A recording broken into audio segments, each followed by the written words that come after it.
चलिए बिना किसी देरी के इस खौफनाक कहानी के रहस्यों में सीधे गोता लगाते हैं। ये कहानी सिर्फ एक प्रेतावादित महल की नहीं है, बल्कि उसके इर्द गिर्द बुने गए खतरनाक झूठों और छिपे हुए इरादों की है।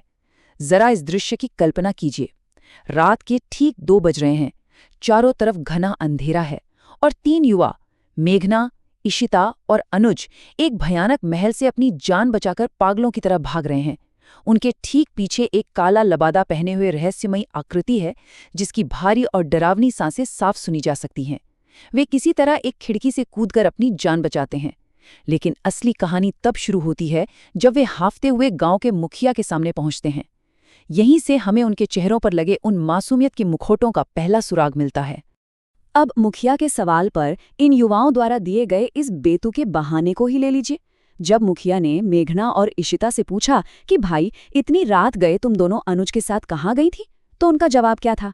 हम दोनों का बस घूमने का मन हो रहा था। जरा सोचिए, रात के 2 बजे जब पूरे गांव में खौफ का सन्नाटा पसरा है और ये तीनों अभी अभी मौत के मुंह से निकलकर भागे हैं, तब उनका ये कहना कि वे सिर्फ टहलने निकले थे, ये बात किसी के गले नहीं उतरती। ये बिल्कुल साफ कर देता है कि दाल में कुछ काला है और उनका ये भोलापन सिर्फ और सिर्फ एक दिखावा है। इनके इस दोहरे चरित्र को समझना बहुत दिलचस्प है। एक तरफ ये ऐसे बर्ताव कर रहे हैं जैसे ये बिल्कुल सीधे साधे मासूम पर्यटक हों जो बस गांव के खेत खलिहान और हरियाली देखने आए हैं, लेकिन दूसरी तरफ इनकी असलियत कुछ और ही कहानी बयां कर रही है। रात के 2 बजे कर्फ्यू तोड़कर एक डरावने शापित महल में घुसना, ये किसी आम टूरिस्ट का काम तो बिल्कुल नहीं हो सकता है ना। आज के इस एक्सप्लेनर में हम इन्हीं मुखौटों को हटाने वाले हैं। हम ये समझने की कोशिश करेंगे कि आखिर इन चेहरों के पीछे असली खेल क्या चल रहा है। तो इस कड़ी में हमारी पहली संदिग्ध है मेघना और उसकी गुप्त योजना। शुरुआत में देखने पर मेघना एक आम, डरी हुई शहर की लड़की लगती है।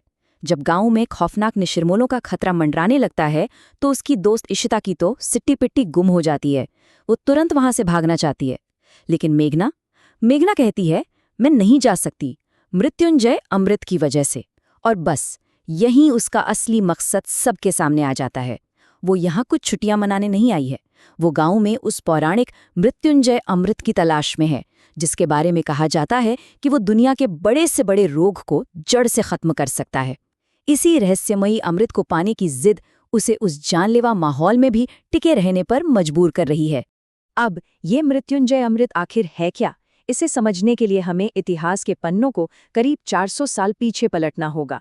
साल 1600 की बात है। इस राज्य में एक भयंकर महामारी फैली थी। बूढ़े, जवान, बच्चे सब मौत की नींद सोने लगे थे। ठीक 4 साल बाद राजा की इकलौती बेटी अचानक कहीं गायब हो जाती है और फिर पूरे 1 साल और 1 महीने के बाद वो रहस्यमयी तरीके से वापस लौटती है, लेकिन खाली हाथ नहीं, अपने साथ वो एक जादुई बीज लेकर आती है। उसी बीज से वो विशाल बरगद का पेड़ उगा, जिससे ये मृत्युंजय अमृत टपकता है। इसी अमृत ने पूरे गांव को उस महामारी से बचाया था। ये कोई मनगढ़ंत कहानी नहीं है, बल्कि यही इतिहास आज की सभी खौफनाक घटनाओं की जड़ है। चलिए अब चलते हैं हमारे दूसरे संदिग्ध की तरफ, अनुज और उसका बिछाया हुआ रोमांटिक जाल। गांव के मुखिया का बेटा अनुज, ये खुद को बहुत ही मददगार और शरीफ गाइड के तौर पर पेश करता है, लेकिन अगर हम इन सब के असली इरादों का कच्चा चिट्ठा खोलें तो तस्वीर कुछ और ही नजर आती है। मेघना का मुखौटा है एक मासूम पर्यटक का, लेकिन उसका असली लक्ष्य है मृत्युंजय अमृत ढूंढना।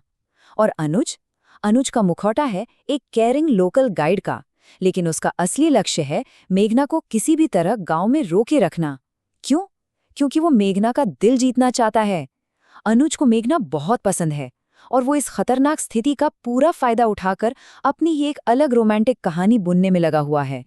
और अनुज की चालाकी तो देखिए, जब मेघना उस विशाल बरगद के पेड़ के पास पहुंचकर पूछती है कि भाई यहाँ तो कोई अमृत नहीं टपक रहा, तो अनुज उसे एक बहुत ही शातिर कहानी सुनाता है। वो कहता है कि ये अमृत सिर्फ पूर्णमासी या एकादशी की रात को ही गिरता है।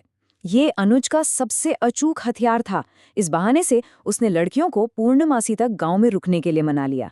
इससे उसे मेघना के साथ वक्त बिताने का और मौका मिल गया। सोचिए, अनुज अपने इस रोमांटिक एजेंडे में इतना अंधा हो चुका है कि वो पूरे गांव पर मंडरा रहे उस जानलेवा खतरे को पूरी तरह से इग्नोर कर रहा है।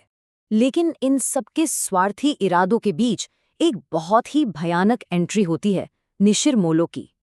ये निशिरमोलो कोई मामूली खतरा नहीं है। ये 4 खौफनाक आकृतियां हैं जो कत्थई रंग का लंबा लबादा पहनती हैं और हमेशा अपने कंधों पर एक भारी ताबूत उठाए रखती हैं। इनकी आंखें अंधेरे में लाल रंग से चमकती हैं। ये खौफ 400 साल पुराना है और नियम बहुत ही खौफनाक है। अगर रात के अंधेरे में इन्होंने किसी को देख लिया या गलती से भी किसी की नज़र इनकी लाल आंखों से मिल गई तो वे उसे हमेशा के लिए अपने साथ उस ताबूत में ले जाते हैं। हाल ही में इन्होंने संपत और कपत्ता नाम के 2 गांव वालों का सरेआम अपहरण कर लिया है। इन 400 साल पुराने राक्षसों के जागने के बाद मेघना का वो अमृत और अनुज का वो प्यार दोनों ही बहुत बेमानी लगने लगते हैं। जब गांव वालों के सब्र का बांध टूटा और उन्होंने इस 400 साल पुराने खतरे से लड़ने की ठानी तो हालात बद से बदतर हो गए। सबसे पहले गांव के चौक पर एक तांत्रिक ने शुद्धिकरण का बड़ा अनुष्ठान शुरू किया। लगा कि अब सब ठीक हो जाएगा, लेकिन तभी निशिरमोलो अपने भारी कदमों के साथ सीधे उसी चौक पर पहुंच जाते हैं। वहां मंदिर की ओर अपनी जान बचाकर भाग रहे बेचारे पुजारी को वो खौफनाक तरीके से दबोच लेते हैं और फिर निशिरमोलो बिल्कुल सीधे उस तांत्रिक के सामने आकर खड़े हो जाते हैं। जो इसके बाद होता है वो सच में रोंगटे खड़े कर देने वाला है। जब अगले दिन गांव वाले अपने घरों से बाहर झांकते हैं तो उनके सामने एक ऐसा दृश्य होता है जो उनकी रूह कंपा देता है। वो शक्तिशाली तांत्रिक बाबा जो अनुष्ठान कर रहे थे, वे अपनी जगह पर किसी मिट्टी के पुतले की तरह जम चुके हैं। उनके चेहरे पर मौत का खौफ जमा हुआ है, आंखें और मुंह फटे के फटे रह गए हैं और फिर देखते ही देखते उनका वो मिट्टी का शरीर हवा में धुएं की तरह गायब हो जाता है। ये घटना साबित कर देती है कि ये कोई मामूली आत्मा नहीं बल्कि एक अजेय प्राचीन बुराई है। मेघना के छोटे-मोटे झूठ और अनुज की चालाकियां इस भयानक ताकत के आगे तिनके के बराबर भी नहीं है। और अब आते हैं हमारी कहानी के सबसे बड़े अनसुलझे रहस्य पर, राजकुमारी का कनेक्शन। ये सब जानने के बाद हम एक बहुत ही गहरे और उकसाने वाले सवाल पर आकर खड़े हो जाते हैं।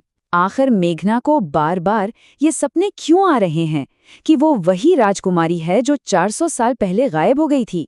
और उस सुनसान अंधेरे जंगल में वो परछाई जैसा हाथ किसका है जो पीछे से उसके कंधे को छू रहा है?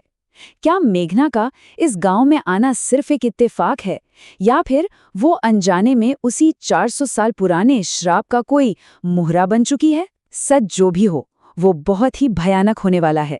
इस खौफनाक सफर में हमारे साथ बने रहने के लिए बहुत बहुत शुक्रिया। उम्मीद है कि ये डीप डाइव आपके लिए एक यादगार अनुभव रहा होगा।